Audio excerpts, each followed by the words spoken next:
In the year 37 AD, a wave of collective relief washed over the Roman Empire. The dark, paranoid reign of Tiberius was over, and a new emperor, Gaius Caesar Augustus Germanicus, had ascended to the throne. He was the son of the beloved general Germanicus, and the people wept with joy in the streets, believing a savior had arrived. They nicknamed him Caligula, Little Boots, a fond reminder of the miniature soldier's uniform he wore as a child in his father's army camps. But this beloved son of Rome, within 4 short years, would force the city's most powerful men to watch as he assaulted their wives, desecrate the most sacred religious vows, and try to make his horse a consul. The story of Caligula is not merely a tale of insanity. It is a chilling exploration of a terrifying question. What happens when a mortal man is given the power of a god and has the appetites of a monster? We are about to uncover how absolute power doesn't just corrupt. It consumes until nothing is left but ruins. Before we delve into the heart of this darkness, let me ask you, have you ever wondered where the true boundary lies between a powerful leader and a tyrant? What is the breaking point? The first illusion to shatter was the sanctity of Caligula's own family. To a Roman, the family unit, the domus, was the bedrock of society. Yet, Caligula treated his own bloodline as a collection of possessions. His 3 sisters, Agrena, Drusilla, and Julia Livilla, were not spared his tyranny. They were central to it. Ancient historians, Suetonius and Cassius Dio, alleged that he engaged in incestuous relationships with all of them. But his obsession with Drusilla was the most profound and public. He paraded her at public banquets, not as a sister, but as a consort, seating her beside him in the position traditionally reserved for a wife. This wasn't a private deviance hidden behind palace walls. It was a public declaration. He was showing the Roman elite that the most fundamental laws of nature and society did not apply to him. When Drusilla died suddenly, Caligula's reaction was not that of a grieving brother, but a distraught widower. He plunged the entire empire into a period of public mourning, a legal act reserved only for the death of an emperor's direct family, and had her deified, commanding that she be worshipped as a goddess.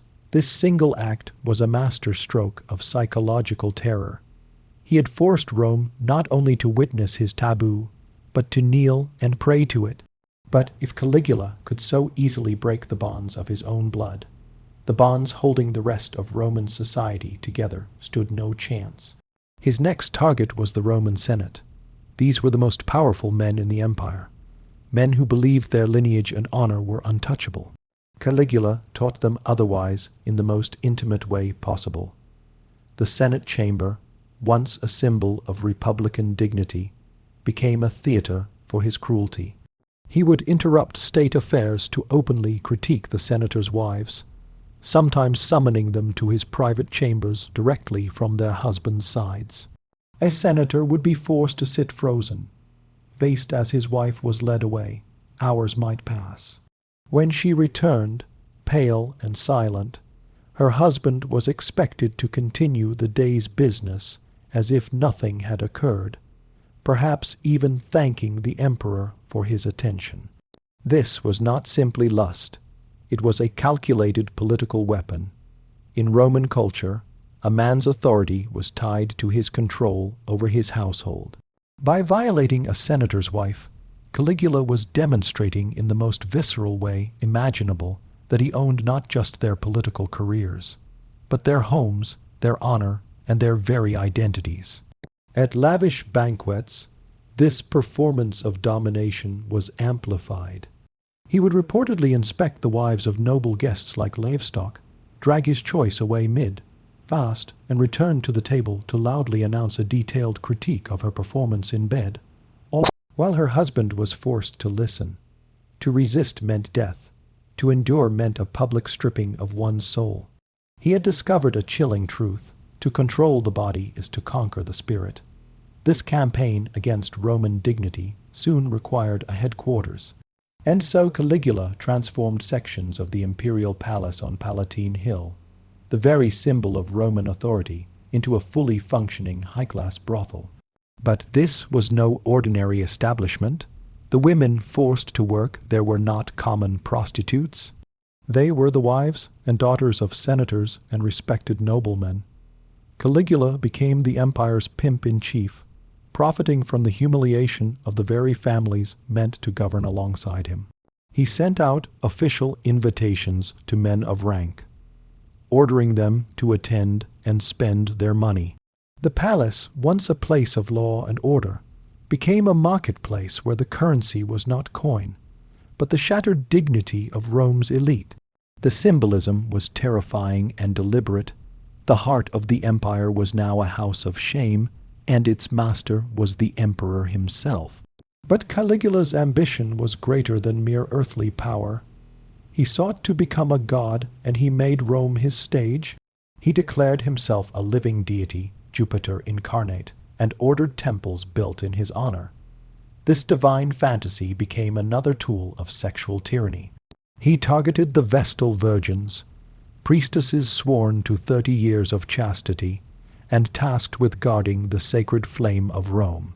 To violate a Vestal was one of the gravest sins in Roman religion, a sacrilege punishable by being buried alive.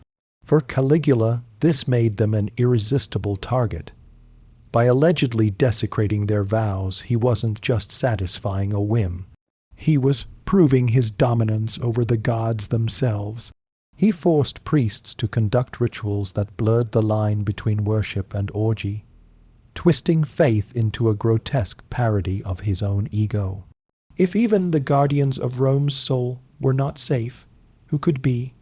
While the elite suffered a public and psychological torment, the powerless endured a silent physical hell. For the thousands of slaves and servants who populated the palace, there was no illusion of honor to be stripped away, only bodies to be used and discarded. The ancient texts are less specific here, for the suffering of a slave was rarely considered worthy of detailed record. But we can imagine the fear in the palace kitchens and corridors. A young servant, male or female, summoned in the dead of night, knowing that resistance meant torture and compliance meant a lifetime of silent trauma. Their cries would have been absorbed by the same marble walls that heard the senators' forced flatteries. In Caligula's Rome, every level of society was trapped. The elite were caged by their fear of losing power, and the powerless were caged by their lack of it. Caligula's cruelty was a spectacle, and he used every public event to remind Romans of their bondage. At the gladiatorial games, he would sit in the imperial box, the center of 10 zeros, zero eyes, and instead of watching the arena, he would play his own games with the noble women seated near him. A whispered order, a forced caress, a humiliating command, all performed while the crowd roared for blood below. While the arena was filled with the performance of death, the imperial box was the site of a quieter, more profound destruction of life. Even the most sacred of ceremonies, a wedding, was not safe. In one infamous account, he interrupted the wedding of a high-ranking nobleman, Gas Piso, by seizing the bride, Livia or Stella, and marrying her himself. A day later, he divorced her and banished her, seemingly bored with his new toy. The act was pure psychological warfare, a demonstration that no vow, no bond, no promise of a future was safe from his momentary impulse. So why did a society built on military might and civic pride endure this for 4 years? The answer is simple and eternal. Fear. Caligula had perfected the art of terror.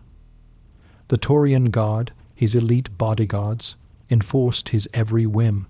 A network of informants made every whisper a potential death sentence. Senators who had once commanded legions now bowed and scraped, their spines broken by humiliation. The people who had once hailed him as a savior now cheered out of reflex, their joy replaced by a hollow dread. Rome was paralyzed. It had given one man the power of a god, and that god had turned out to be a monster. To challenge him, was not just treason against the state. It was blasphemy against a deity of his own creation. But power built on fear is a foundation of sand.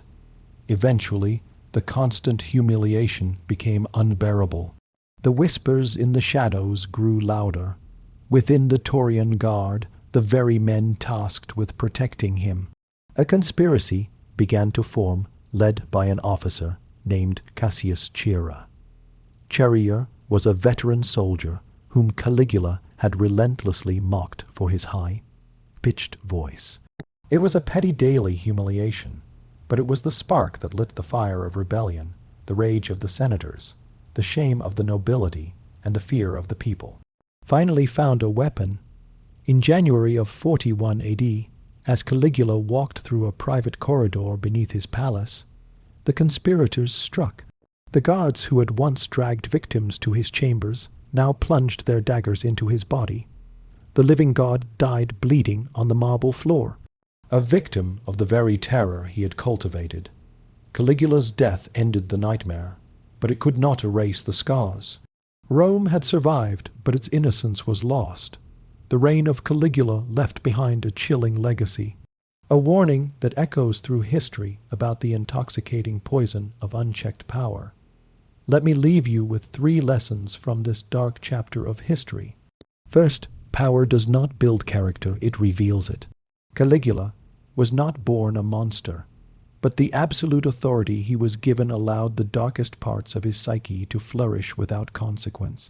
It teaches us that systems of accountability are not just for preventing crime, but for preserving the humanity of leaders themselves. Second, the erosion of dignity is the first step toward tyranny. Caligula's reign wasn't just physically brutal. It was a relentless assault on Roman honor, family, and faith. He understood that a people who have been stripped of their self-worth are easier to control. When we see leaders mock, humiliate, or degrade others, we are not witnessing strength, but the first tremors of tyranny. And third, fear is a powerful tool, but it is a brittle one. A ruler who governs by terror will eventually be consumed by it. The same instruments of fear he creates, guards, spies, and silent witnesses, will one day become the instruments of his own downfall. True power is not the ability to command fear, but the capacity to inspire loyalty.